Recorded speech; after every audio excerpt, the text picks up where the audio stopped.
Waktu di pertemuan yang lalu kita sudah selesai membahas tentang masalah sholat jamak, yaitu jamak takdim. Ya, di antara jamak takdim itu ada beberapa syarat. Ya, jamak takdim adalah jamak yang menggabungkan dua sholat di dua waktu yang berbeda dikerjakan di waktu sholat yang pertama. Ya, sholat zuhur dijamak digabung sama sholat asar. Nah, kalau jamak takdim berarti kemarin kita bilang dikerjakan di waktu yang pertama, maksudnya waktu sholat zuhur.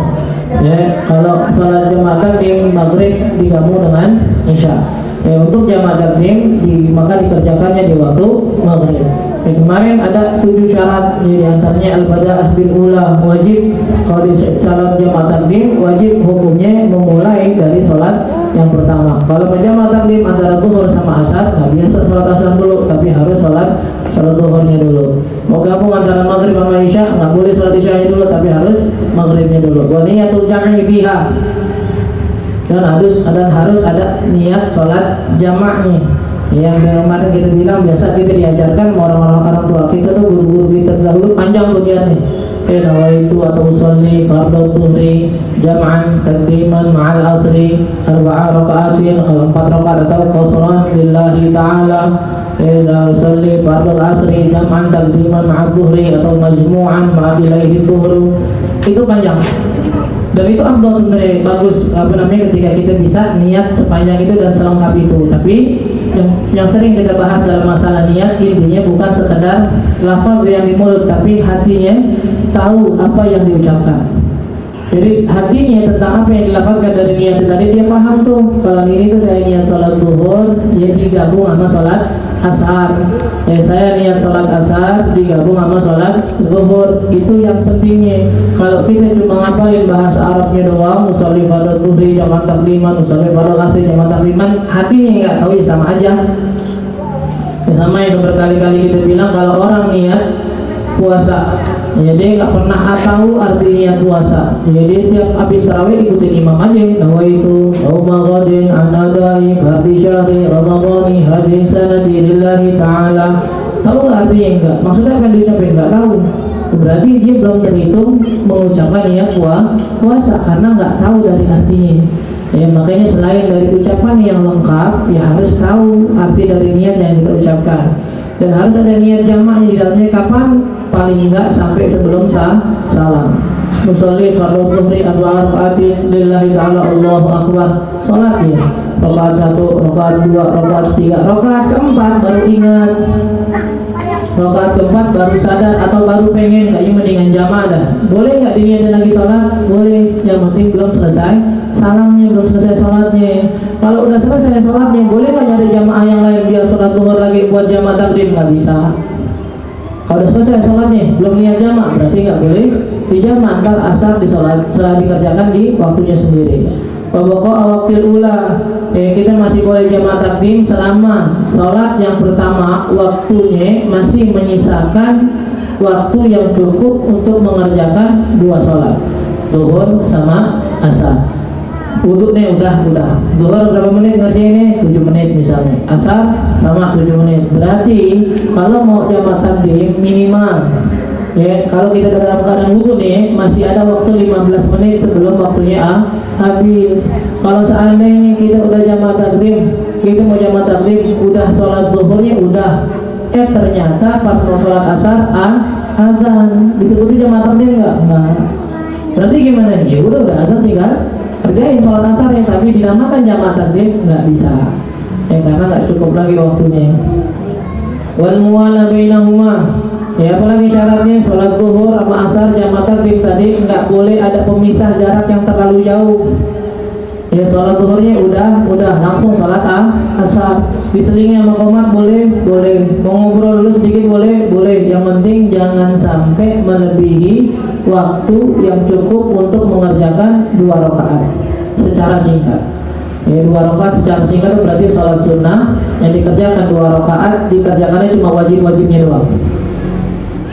Takbir, Fatihah, terus dia ruku, itidal, sujud, duduk di antara 2 sujud, sujud lagi, diri lagi, Fatihah lagi, ruku lagi. Di setiap ruku dan i'tidalnya nggak baca subhana rabbiyal azim wa bihamdi, nggak baca subhana rabbiyal a'la wa bihamdi, cuma baca subhanallah, subhanallah, subhanallah. Cuma biar dapat tumaninah. Kira-kira kalau 2 rakaat ini berapa lama nih? Saya nggak bakal nyampe dari 3 menit 4 menit dah. Ya anggaplah 3 menit dah gitu. Berarti kalau orang mau sholat jamaah takdim, dari sholat yang pertama ke sholat yang kedua nggak boleh lebih dari 3 menit tuh jaraknya. Tidak habis sholat, ya kalau dia ngobrol dikit, ya bahasanya mungkin kalau orang gampang ludah, mau ludah dulu kamar mandi, boleh-boleh aja. Yang penting nggak lebih dari 3 menit. Kalau udah lebih dari 3 menit, nggak tahu lah. Nanti sholat asarnya dikerjakan di waktu masing-masing. Wadhan musik atil ula. Kita boleh mengerjakan sholat asar jamaah takdim seandainya kita yakin zuhur kita udah sah. Kalau kita ngerasa zuhurnya belum sah, berarti nggak boleh langsung ngerjain sholat asar. Diulang dulu zuhurnya. Pas habis sholat ngerasa rambutnya kelihatan, pas habis sholat ngerasa atau baru ingat mukenanya kena najis, boleh nggak sholat asar sekarang? Nggak, ulang lagi zuhurnya. Karena nggak bisa sholat jamaah takdim, sholat yang kedua dikerjakan kecuali yang pertama udah sah. Wadawamil udhur, jamaah takdim boleh dilakukan selama orang itu masih dalam perjalanan. Wal ilmu bijawazil jamaah, yang barang kita bilang. Untungnya kalau orang belajar tuh banyak hukum-hukum syariat itu diperbolehkan kalau dikerjakan sama orang yang paham, yang tahu. Kalau ada orang nggak tahu namanya sholat jamaah apaan, belum pernah dengar, belum pernah ngerti, lagi jalan sama temennya, tahu-tahu temennya gabung nih sholat diikutan. Lu ngerjain apaan? Asar. Lah kok asar sekarang? Iya jamaah. Yaudah lah juga dah. Jamaah apaan? Nggak tahu, ngeliat lu doang. Lu jamaah, lu gabung ya lu gabung. Daripada lu berhenti sendiri di jalanan, nggak bisa, berarti ini nggak sah. Karena dia nggak tahu bahwasanya dalam syariat ada yang memperbolehkan atau diperbolehkan menggabung dua sholat. Dengan syaratnya juga yang kemarin kayak di mana di sholat qashar tuh harus perjalanannya 82 atau 83 km. Dan sholat jamaah bisa dikerjakan kapan? Kalau dia udah keluar dari kotanya. 83 ini kewajiban yang harus dicapai. 83 km kewajiban yang harus dicapai. Tapi bukan berarti bolehnya jamaknya itu kalau udah nyampe 83, enggak.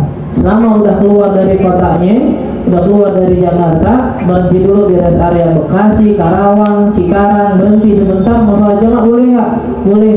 Nah, Cikarang, Karawang paling baru 45 km, boleh nggak? Boleh. Yang penting udah keluar dari Jakarta dan nanti perjalanannya harus sampai 83. Di rest area Karawang di jamaah takdim, pas lagi ngerjain sholat zuhur selesai, asar selesai, ditelepon sama orang rumahnya, bisa nggak pulang sekarang? Dipulang akhirnya. Gimana hukum sholatnya? Kan nggak nyampe 83. Gimana hukum sholatnya? Zuhurnya berarti sah, asarnya nggak sah.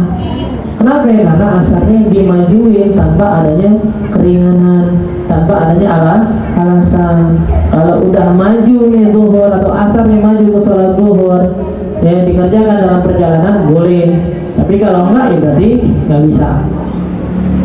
Nah, sekarang kita masuk ke dalam masalah syarat jamak takhirnya. Di penjelasan jamak takdim itu nanti di jamak takhir yang nggak disebutin berarti semuanya sunnah. Di jamak takdim ada 7 syarat. Nanti yang nggak disebutin di jamak takhir berarti selainnya sunnah. Apa di antara lain syaratnya? Pertama, jamak takhir itu niat takhir wa qad baqiya min waqtil ula ma yasa'uha. Ai yanqulu waqtu niyyat ta'khir bidukhuli waqti sholati wa yantahi ila ay yabqa min waqtiha ma yas'u sholata 'inda ramli wa 'inda Ibn Hajar yasamir waqtuha ila ay yabqa qadru raf'ah. Jamak takhir, kalau jamak takdim kan niatnya pas sholat. Kalau jamak takhir beda. Jamak takhir niatnya di waktu sholat yang pertama dengan syarat enggak kurang waktu yang tersisa itu waktu yang cukup untuk mengerjakan satu sholat. Misal kita mau jamak takhir nih, maghrib ke isya, Kapan niatnya? Niatnya berarti di waktu maghrib. Tapi kapan kita bisa dikatakan niat jamak takhir? Kalau niatnya itu masih ada di waktu maghrib, waktu yang cukup buat ngerjain sholat maghrib. Sholat maghrib berapa menit? 10 menit. Yaudah. Berarti niat jamak takhir bisa diniatkan selama di waktu maghrib ini masih lebih atau masih tersisa lebih dari 10 menit. Kan ngerjain sholat maghrib 10 menit nih. Jadi ngerjain sholat maghrib 10 menit. Kalau mau jamak takhir, di pas masuk sholat maghrib nih niat, oh lupa, lagi di perjalanan, lagi macet atau mungkin tidur, nggak ada yang bangunin, lupa nih. Terus gimana? Yaudah sampai kapan? Pas udah jam 7 lewat 5 baru bangun. Masih boleh nggak niat jamak takhir? Ya lihat. Kalau selama menuju azan isya'nya itu masih lebih dari 10 menit berarti masih boleh. Yang penting jamak takhir diucapkan niatnya ya, di waktu sholat yang pertama dalam keadaan waktu dia niat itu masih lebih cukup daripada mengerjakan sholat yang pertama itu tuh, sholat maghrib berapa rakaat, atau sholat kalau jamak takhir di asar, sholat zuhur di asar, sholat zuhur berapa rakaat. Kalau udah kurang, udah tinggal 3 menit, ya Allah belum niat jamak takhir, niatnya sekarang kok nggak bisa, berarti udah nggak bisa jamak takhir tuh, udah harus sholat nanti namanya sholatnya qadha. Nah dulu terus gimana kalau udah niat qadha? Nah nanti lihat keadaan itu, kenapa sebab qadha. Kalau sebabnya dia main, dia nonton film, dia lalai dalam perjalanan segala macam, berarti sholatnya nanti nih qadhanya mengandung dosa. Kalau karena ketiduran bangun-bangun udah maghrib, ya apa ya qadhanya bangun dari isya gimana? Ya qadha juga.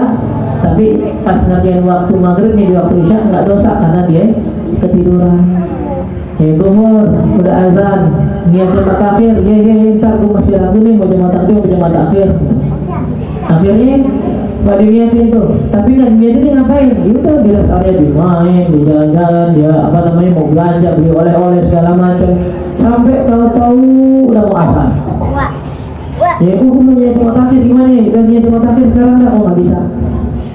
Kalau udah begitu mendingan ngerjain sholat zuhur biar nantinya nggak dosa. Karena kalau dia sengaja udah tanggung udah asar, ntar kodok sekalian nggak dosa nih. Kenapa? Karena kita mengundur sholat dari waktunya tanpa alasan. Pokoknya setiap orang yang mengeluarkan atau mengundur sholat sampai keluar dari waktunya tanpa alasan, dosa pasti. Ini diantara salah satu alasannya kan nih saparkan masalah jamak. Kok itu yang ngerjain zuhur kan waktu zuhur jam 1 sampai jam 3. Enggak, anda di dalam perjalanan ntar ngerjainnya asar aja jamak takhir. Oh boleh, berarti mundur dia sholat enggak dosa. Atau apalagi sebabnya ketiduran. Yang baru nanti bahaskan, ketiduran dengan syarat tidurnya dari sebelum waktu. Tidurnya jam berapa? Jam 11. Bangun-bangun jam setengah 5. Sebenarnya gimana? Lewat lah, tidur jam 11, bangun setengah 5. Sebagian orang kaget, sebagian orang biasa. Pernah nggak ketemu orang yang tidur jam 8 pagi bangun jam 8 malam? Ada. Jam 8 pagi tidur jam 8 malam, atau jam 8 malam bangun jam 8 pagi. Ada. Emang hobinya begadang, tidur bangun gitu aja, tidur jam 8 malam bangun jam 8 pagi. Itu bilang gini, ketemu orang-orang yang begitu tuh, tidur jam 8 malam bangun jam 8 pagi. Itu yang sering kita bilang gitu, kalau seandainya ada mayat taruh di sampingnya, mayatnya minder. Tidur nih mayat taruh, ya bisa mayat yang meleng itu nih, orang yang mati gua berdia sih, khusyuan dia tidurnya tak nengok-nengok, tak bangun-bangun. Ada. Kalau misalnya seandainya terjadi itu jam 8 malam dia tidur, ya bangun jam 8 pagi, sholat subuhnya udah belum kan? Dosa nggak? Nggak dosa. Ya jam 12, jam 11 siang dia tidur, bangun-bangun jam 4, berarti kan nggak sholat zuhur, dosa nggak? Enggak. Kenapa? Karena dia ninggalin sholatnya dalam keadaan tidur. Ini sebenarnya bisa jadi keringanan buat siapa? Buat orang-orang yang punya tugas begadang, ya kerja malam, gitu nih. Ya, tapi ini nggak boleh biasa ini. Sebagian ulama bilang malam ya takhir ada, selama nggak dijadikan kebiasaan. Suami kita lagi lembur, ya anak kaki kita lagi lembur, ya kerja dari jam 8 pagi, jam 11 malam baru pulang. udah sholat isya dia tidur nih, karena habis kerja biasanya orang ada yang mandi dulu, habis itu baru sholat isya, tidur dulu jam berapa? Setengah satu, dari jam 7 pagi dia keluar kerja, pulang-pulang setengah 1 malam, azan subuh. Apa yang harus kita lakukan? Boleh nggak kita diemin? Boleh tuh sebenarnya. Kalau sholat subuh dong saat dia afdolnya bangunin biar bisa sholat subuh tepat waktu. Tapi kalau dicari-cari bangun, nggak bangun juga nih, udah diemin dah. Kapan? Biar dia bangun sendiri tadi berapa sih? Nggak kelewatan dong. Kita tadi kita bilang kalau sesekali nggak apa-apa. Kalau nonton bola begadang subuh nggak dibangunin, wah repot terusan ini nih, jangan. Ya kalau begini jangan sih, aja ember. Kalau tadi kalau sesekali nggak apa-apa. Kita yang nggak bangunin dosa nggak? Nggak dosa, karena emang tidurnya dia nggak dosa. Kita dianggap dosa nggak bangunin orang kalau tuh orang tidurnya berdosa. Bisa nggak tidur dosa? Contohnya azan duluan, azan nih, kita masih melek, kita dengar azan, tidur nih. Jadi bilangnya lo asal dulu, gue bentar paling 15 menit. Biasanya kan begitu kayaknya, paling 15 menit kali 10 ya, paling 15 menit dah. Udah jam 3 nih, 15 menit lagi azan asar. Gimana kita sekarang? Bangunin. Kalau nggak kita bangunin, dosa. Kenapa ya? Karena dia tidur udah masuk waktu sholat. Kalau sampai ngelewat waktunya dosa dia nih, makanya kita yang ngeliat juga dosa. Nah orang yang tidur sebelum masuk waktu sholat, dia tidur sebelum zuhur, udah asar nih, lewat nggak? Lewat, dia nggak dosa tuh. Maka yang nggak bangunin juga nggak ikut dosa. Selama tadi kita bilang nggak dijadikan kebiasaan. Kalau udah jadikan kebiasaan nggak bisa repot. Kalau jadi dosa begini, ada yang mau belajar nih. Kalau dari segi fikihnya disebutnya begitu doang. Orang yang tidur sebelum waktu sholat, terus dia tidur sampai waktu sholat itu habis, nggak dosa. Di fikihnya begitu doang. Makanya kadang-kadang fikih perlu dicampurin sama tasawufnya. Nah, ulama tasawuf yang bilang kalau memang seandainya dia tidur benar niatnya pengen ninggalin sholat, nggak tetap dosa nih. Kenapa? Karena dilihat dari niatnya. Bener emang bener. Kalau bener orang subuh jam berapa sekarang? 4:31. Enggak udah lewat 31 atau 32. Jam 4:27. Berarti kok 5 menit lagi nih. Ada orang-orang kan yang kena bantal hilang tuh. Dia kena bantal kayak remote dipencet, tak mati aja langsung. Dia kena bantal hilang bener. Azan dengar nggak? Wah aku udah nggak dengar azan tuh. Bangun jam 8 dosa nggak? Enggak. 5 menit lagi Ustaz? Enggak. Selama dia belum dengar azan tidur nggak dosa. Tapi udah tidur, maksudnya udah taruh di atas kepala, di atas pantat, udah dengar azan nih, tapi pura-pura. Dia kan tahu kan, biasanya ada orang begitu kan, pura-pura dengar azan nih. Itu dengar nggak? Dengar, terus dia tidur, dosa tuh karena udah dengar azan. Tapi selama tidurnya belum dengar azan, nggak masalah. Nah itu yang diikutin tadi kita bilang, kalau seandainya ada orang lagi capek banget, dipaksain buat bangun nih, bangun, akhirnya bangun nggak? Bangun, di berapa sih? Jam 5 kurang 10 tuh. Subuh udah dari tadi tuh, orang masih pada pulang. Iya dah. Terus bentar melurusin badan. Itu kadang alasan pertama. Kalau nggak ngumpulin rohnya dulu, itu alasan kedua. Yang ketiga, duluan dah kamar mandi gua habis dulu. Nah, alasan ketiga tuh, itu ada alasan muter di situ paling tuh. Ya, kalau nggak bilang selanjuran dulu, ngumpulin rohnya dulu. Nggak tahu rohnya bisa kemana? Ngumpulin roh dulu. Kalau nggak, duluan dah, gua belakangan. Ya, tahu-tahu balik kita lupa bangunin, dia tidur lagi, subuhnya lewat dosanya. Kok bisa dosa? Karena dia udah bangun, udah sadar, masuk waktu sholat. Kalau nggak dibangunin sama sekali, dia nggak dosa. Nah di sini makanya jadi pertimbangan. Kalau berhadapannya orang yang gampang atau susah bangun, habis itu dia sadar bisa tidur lagi, mendingan sekalian nggak usah dibangunin dah. Kalau seandainya tidurnya sebelum waktu sholat, selama tadi kita bilang sesekali, ya kalau 3 bulan sekali, 4 bulan sekali, 2 bulan sekali dah masih wajar. Tapi kalau di waktu setiap malam minggu begini, oh jangan. Waktu malam minggu nih, waktu yang begadang, tidur jam 3 ada bangun tadi jam 9:30, wah nggak bisa. Ya kalau udah diniatin buat ninggalin sholat, kata ulama tasawuf kita tadi tetap berdosa. Walhasil tadi kita bilang niatin sebelum waktu dari sholat yang pertama habis. Udah perlu niat doang, niatnya gimana seperti tadi, niat sholat jamak takdim, niat jamak takhir, niat jadi imam di tengah sholat, itu nggak ada niat khususnya. Allahu Akbar sudah Ramadan tepuk orang, ditandai jadi imam. Apa niatnya sekarang? Ulang lagi, misalnya baru jadi imam, batal malah diniatin lagi, berarti baru masuk sholat tuh. Yang tadi apaan? Batal berarti. Gimana niatnya?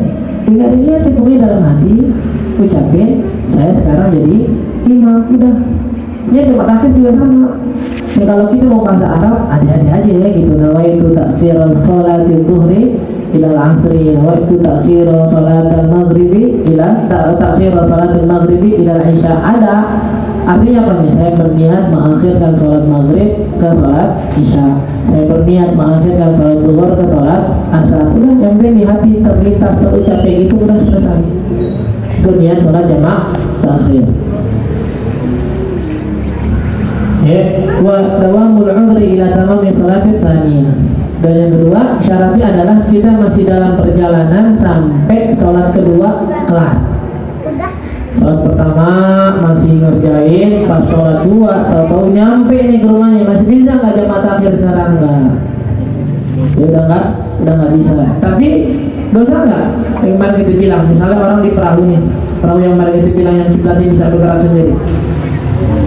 Dia niat jamak takhir, dia niat jamak takhir, ngerjain sholat zuhurnya masalah tahu jam 5:30. Dia ngantri kamar mandi, misalnya di wudu, sholat, habis sholat zuhur nyampe rumahnya. Pas sholat zuhur mendarat atau menepi nih perahunya nih, nyampe ke dermaga, ke pelabuhan. Masih bisa nggak sholat asar jamak takhir? Nggak bisa. Tapi dosa nggak? Ya kagak. Karena memang tadi dia niatin takhirnya benar, cuma sekarang nggak dinamakan jamak takhir gitu doang. Tapi zuhurnya gimana Ustaz? Nggak apa-apa, yang zuhurnya tadi dia niatin masih mandi, pas masih di sana kan? Jadi selama dia udah ngerjain zuhurnya masih di perjalanan, boleh. Yang repot kalau seandainya dia belum ngerjain zuhur sama asar, tahu udah nyampe rumah, nah dia nggak boleh. Tapi udah ngerjain zuhurnya, udah tahu jalan asal nyampe rumah, ya nggak masalah. Yang penting zuhurnya udah dikerjain. Yang masalah yang zuhurnya ini, kalau asar kan masih waktunya kan. Yang masalah zuhur ini, kalau zuhurnya nggak dikerjakan, ini yang dibilang ulama pendapatnya dosa ini, tapi nggak dikerjain. Nah, ada pun beberapa perbedaannya. Tadi yang kalau jamak takhir, jamak takdim, kan tadi dibilang tuh tajibul mualah. Tajibul mualah kan harus bersambungan. Sholat zuhur nih, selesai zuhur bangun langsung sholat asar. Tapi kalau jamak takhir enggak. Kalau jamak takhir bisa nyantai. Dia sholat zuhur, kamar mandi dulu boleh nggak? Boleh. Dia mau nonton TV dulu, ada nonton jam dulu boleh nggak? Boleh. Yang penting sholat asarnya masih waktu sholat asar, jangan sampai buru maghrib, jangan. Habis niat jamak takhir jam 4 sholat zuhur, tetap di sholat zuhur dan kamar mandi dia bisa mules gitu, sakit perut, buang air dulu boleh. Zuhurnya jadi batal nggak? Enggak. Dosa nggak? Enggak. Yang penting udah niat jamak takhir. Enggak kayak jamak takdim. Kalau jamak takdim wajib langsung. Kenapa beda? Karena kalau jamak takdim itu kalau asar dimajuin padahal belum waktunya. Tapi kalau jamak takhir emang waktu zuhur udah lewat. Jadi mau buru-buru kayak gimana, mau nyantai gimana sama. Waktunya udah lewat gitu. Jadi nggak ada penekanan di situ. Wala yajibu tartib bal yusan. Begitu juga masalah urutan sholat. Kalau jamak takdim tadi kan kita bilang wajib mulai dari sholat yang pertama. Mau jamak takdim zuhur sama asar berarti kerjain zuhur dulu baru asar. Mau jamak takdim maghrib sama isya berarti maghrib dulu baru isya. Kalau jamak takhir, kalau kita kan sering dengar dari dulu gitu ya, jamak takhir nih, kita jamak takhir berarti isya dulu baru maghrib. Zuhur dulu, asar dulu baru zuhur. Kalau pendapat yang paling kuat sebenarnya enggak. Mau mulai yang mana aja boleh. Mau asar dulu boleh, mau zuhur dulu boleh. Kenapa beda? Karena dua-duanya waktunya udah masuk. Kalau di jamak takdim enggak kan, waktu asar belum masuk, makanya wajib ngerjain yang zuhurnya dulu baru asar. Kalau jamak takdim enggak, dua-duanya udah masuk, mau yang mana aja boleh. Bahkan yang kita bilang tadi salahnya, afdolnya sebenarnya tetap zuhur dulu baru asar. Karena memang kalau zuhur udah terlewat nih, ya kita usahakan kerjain zuhurnya dulu baru asar. Kan asar masih waktunya, masih nyantai bahasanya, emang masih bener ngelakuinnya. Makanya abdolnya zuhur dulu baru asar, meskipun di jam takhir. Tapi kalau kita selama ini ngerjain asar dulu baru zuhur, mau isya dulu baru maghrib, boleh aja, nggak ada salahnya. Tadi kita bilang karena dua-duanya benar keadaannya, nggak ada yang salah.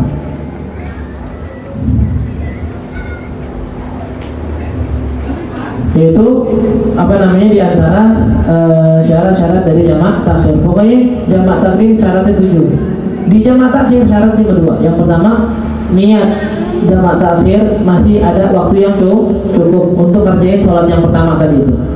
Yang kedua, kita masih dalam perjalanan. Yang lainnya, yang 5 di jamak takdim ini syaratnya gimana? Enggak, itu sunnah doang di jamak takhir. Di jamak takdim harus buru-buru di jamak takhir? Enggak, sunnah doang tetap. Biar selesai. Namanya ini kan sebagai ulama namanya bara'atul zimmah. Kita ketika azan langsung ada tanggung jawabnya di leher nih. Ketika kita azan langsung ada tanggung jawab di leher yang nyangkut, nggak bakal bisa lepas kecuali sholatnya kita kerjain. Biar itu terlepas, maka meskipun di jamak takhir tetap ngerjainnya buru-buru biar kewajibannya terlepas gitu. Di jamak takhir wajib berurutan, zuhur dulu baru asar. Jamak takhir nggak. Kenapa tadi kita bilang jamak takdim asar belum masuk, maka zuhur dulu dikerjakan. Biar dapat izin ngerjain asar, sholat zuhurnya udah harus dikerjain dulu. Jamak takhir nggak harus tertib, kenapa? Karena dua-duanya waktunya udah masuk, maka bebas milih yang mana aja boleh. Itu dari salah satu keringanan atau alasan yang membuat kita boleh mundur sholat dari waktunya. Salah satunya perjalanan. Nah, selain perjalanan, ada juga alasan yang boleh bikin kita, membolehkan kita sholat maghrib di luar waktunya, sholat isya di luar waktunya. Apa? Sakit.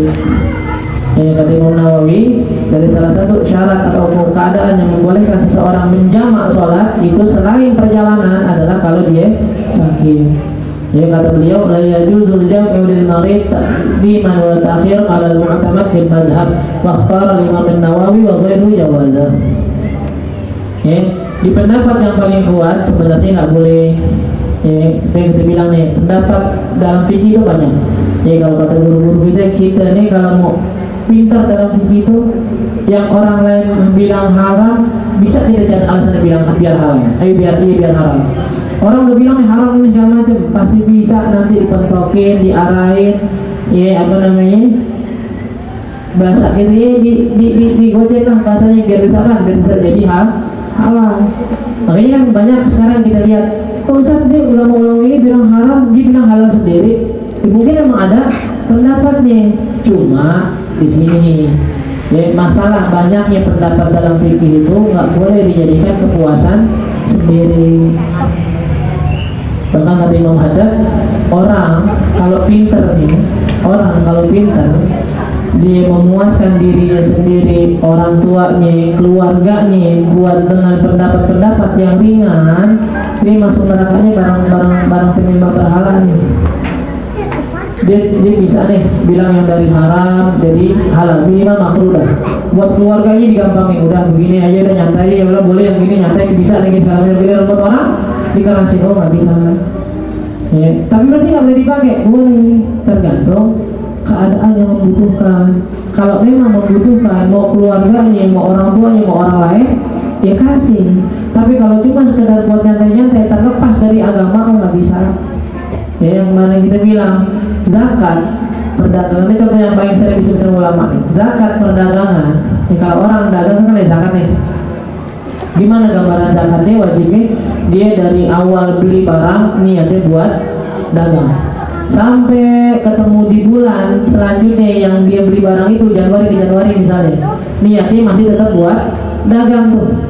Jadi pertama kali beli Januari dagang, sampai Januari 2023 emang niatnya masih dagang. Terus harta yang terkumpul, duit yang dipegang sama nilai barang yang masih ada di dia cukup tuh sampai 80 juta misalnya. Nanti kena zakatnya berarti nih. Biar nggak kena zakat gimana Ustaz? Gampang. Di bulan November niatin aja barang yang tadi didagangin, sekarang saya nggak pengen dia dagangin, udah pengen jadi milik pribadi aja. Itu meskipun di tangan udah laku 400 juta nggak kena zakat tuh. Berarti bisa dari fikih bisa. Tapi tadi balik ke Imam Haddad, kalau dilakukan itu sengaja buat muasin dirinya, duit udah banyak, kalau terus dagang malah kena zakat. Enggak, udah saya sekarang niatnya ditutup warungnya, dibilang udah gak dagang lagi, semua makanannya, barang-barangnya buat pribadi atau sedekahin ke orang. Nggak bisa. Ya dari fikihnya mungkin benar, tapi dari niatnya salah nih, nggak bisa. Ya sebagian berpendapat tetap salah. Kenapa? Karena niatnya muasin dirinya. Nah ini juga masalah sakit sama. Di pendapat yang paling kuat sebenarnya menjamak sholat karena sakit nggak boleh. Maksudnya orang sakit harus tetap mengerjakan sholat di waktunya masing-masing. Tapi Imam Nawawi membolehin. Ya itu pun ada penyakitnya yang dikhususkan gitu, ada tingkatan-tingkatannya. Nggak semua sakit boleh jamak, meriang dikit jamak. Ada mau jamak sholat tapi emang lagi pilek nih, pilek urusannya apa nih mah? Orang pilek doang jamak sholat, kenapa emang kalau orang lagi pilek lagi nggak bisa baca Quran? Enggak juga. Ya, kenapa emang jamak sholat nggak tahu gigi bunda tadi kalau sholat nggak khusyuk ya? Kalau alasannya nggak khusyuk bukan karena gigi cenut-cenut, tidak setiap hari gigi sehat juga nggak khusyuk. Ya nggak, gigi lagi sakit banget nggak bisa. Ya tangan habis kena air panas nih nggak bisa. Ada sholat tersendiri tingkatannya, kata ulama. Dhabitul marid al-mubih lil jama' antal haqqahu masyaqqatun syadidatun idza shalla kulla shalatin fi waqtiha. Wa qala ba'dhum yajuzu idza kana al-maradu yubihu al-julus fi shalah. Sakit yang boleh membuat seseorang jadi menjamak sholat, sakit yang kayak gimana? Sakit yang kalau dipaksain sholat tiap waktunya masing-masing nyiksa yang sakit ini nih. Sakit yang kalau dipaksain bakal menyiksa orang yang sakit tadi tuh. Zuhur dibangunin, gak tahu lagi sakit parah, zuhur dibangunin, asar dibangunin lagi, maghrib dibangunin lagi, isya dibangunin lagi. Enggak. Kalau emangnya orang ngerasa sakit parah dan baik-baik ketika tanda-tandanya udah biarin. Di zuhur ditawarin dulu, mau sholat gak? Kayaknya gue sholat dari sekarang lagi enakan badan, yaudah sholat aja zuhur sama asar. Zuhur bangunin, tanyain mau sholat gak? Lu gak tau nih, bener-bener lagi bisa bangun nih, pala berat banget, kalau dia diri sampai pegangan, sampai mau jatuh, udah deh istirahat dulu, ntar asar baru bangunin. Maghrib bisa sama kayak gitu. Kalau memang tadi kita bilang sakit yang dialami itu kalau bikin dia sholat di waktu masing-masing bisa nyiksa dirinya. Kalau enggak, ya harus ngerjain sholat di tempat di waktunya masing-masing. Dan dulu nih tadi kita yang pernah kita bilang, dulu juga ada kalau buat laki-laki tentunya gitu. Dulu juga pernah ada menjamak sholat, sebabnya kalau seandainya hujan deras. Tapi cuma jamak takdim, bukan jamak takhir. Jadi kalau orang dulu nih lagi sholat di masjid nih, lagi sholat di masjid, lagi sholat di masjid, terus hujan, pas lagi takbir hujan, gimana? Boleh nggak jamak? Boleh, dengan syarat rumahnya jauh, bajunya cuma satu. Nggak ada alat yang bisa memayungi dia sampai rumah. Yang begini baru boleh. Makanya kita bilang kalau syaratnya begini sekarang udah nggak berlaku. Masing-masing dari kita, nggak laki nggak perempuan, bajunya banyak. Apalagi perempuan dah. Kalau laki mah kita lihat kalau kita orang-orang yang ngaji di sini kita baju kokonya warna-warna. Satu laki nih baju kokonya kita enggak warnanya itu udah tuh paling itu sebulan muter aja itu lah. Emang dulu doang ketemu baju, beli baju lebaran doang. Beli baju lebaran 2023, yang 2022 udah luntur warnanya. Karena sering banget dipakai, nggak pernah gantian tuh lagi. Ketemu dia sholat jamaah, itu bajunya. Ketemu sholat maghrib jamaah, itu bajunya. Udah nanti ketemu maulid, itu lagi. Isra Mi'raj jadi panitia, itu lagi. Untuk dua aja udah bajunya. Ya, tapi kan lebih dari satu kan. Kalau seandainya dia pulang kehujanan basah, masih ada baju yang lain? Masih. Bolehkah jamak takdim? Nggak boleh kan berarti. Ya apalagi sekarang kita bilang banyak gak payung? Banyak. Jas hujan, numpuk ya 10.000 aja ada. Ya, jadi jamak takdim karena hujan udah hampir nggak berlaku di masa sekarang. Ya kenapa? Karena tadi syarat-syaratnya nggak ada di kita.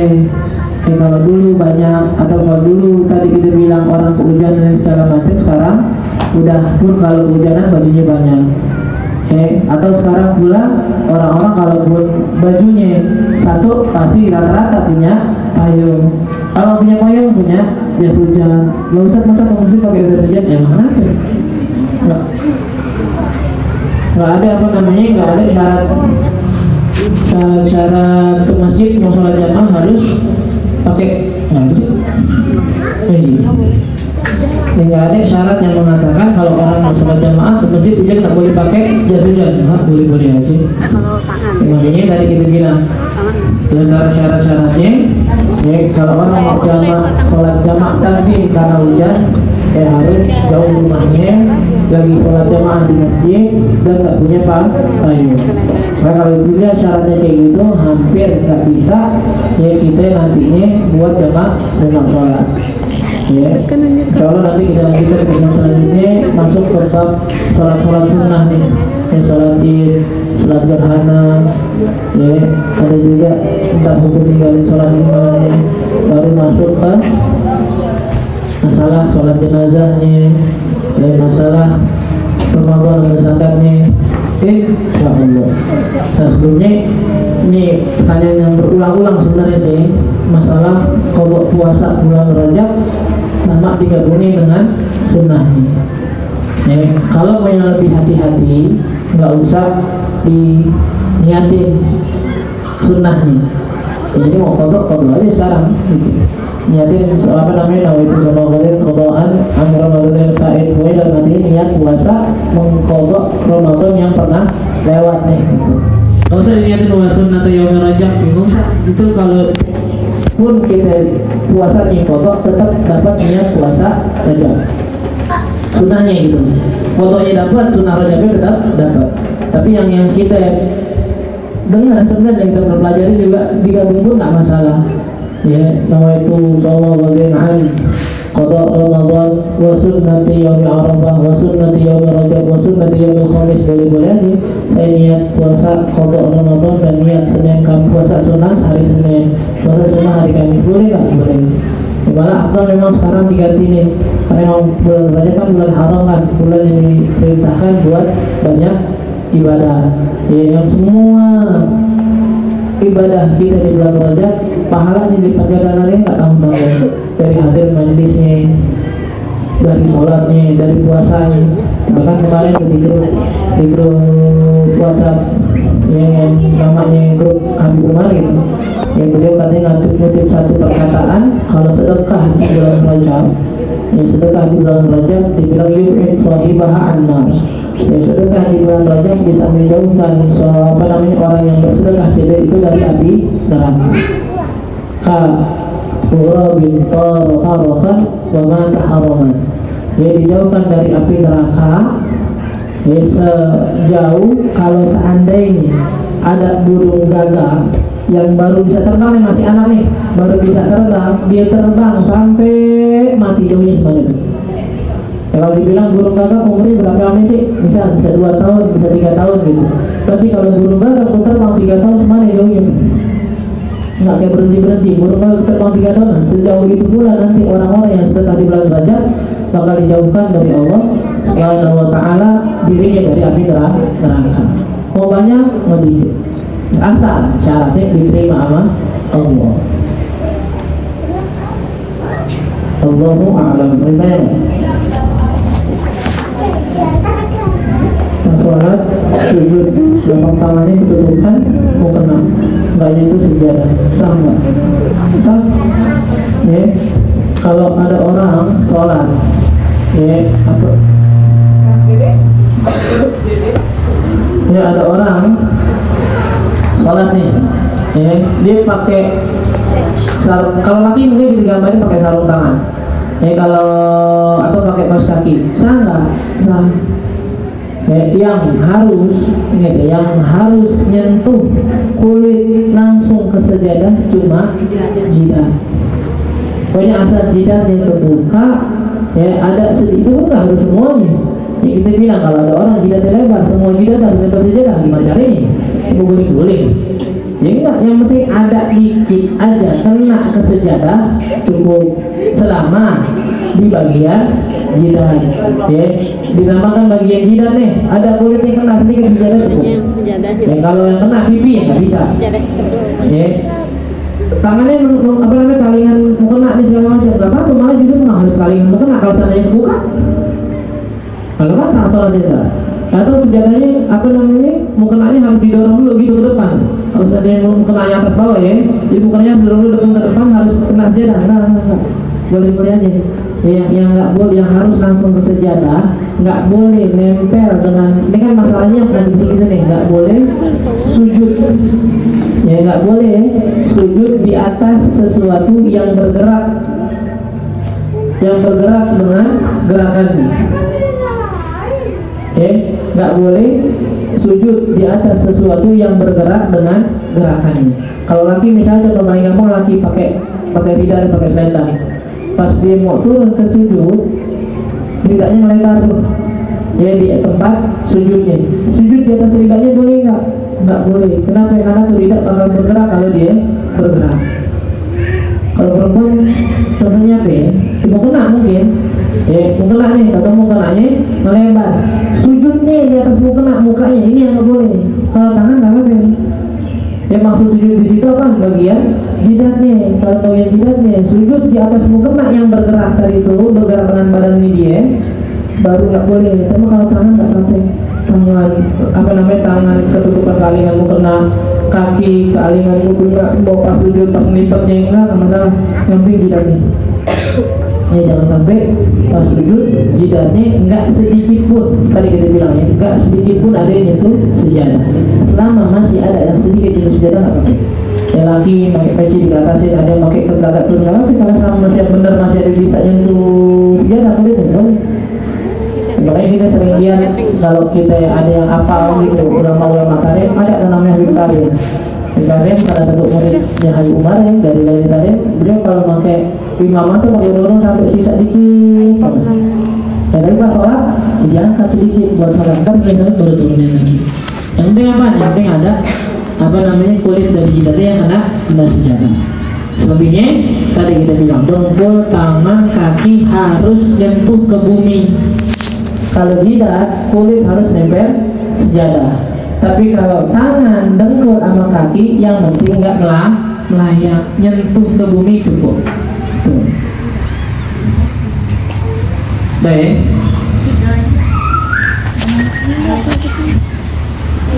Di atas sejadah ya Pak.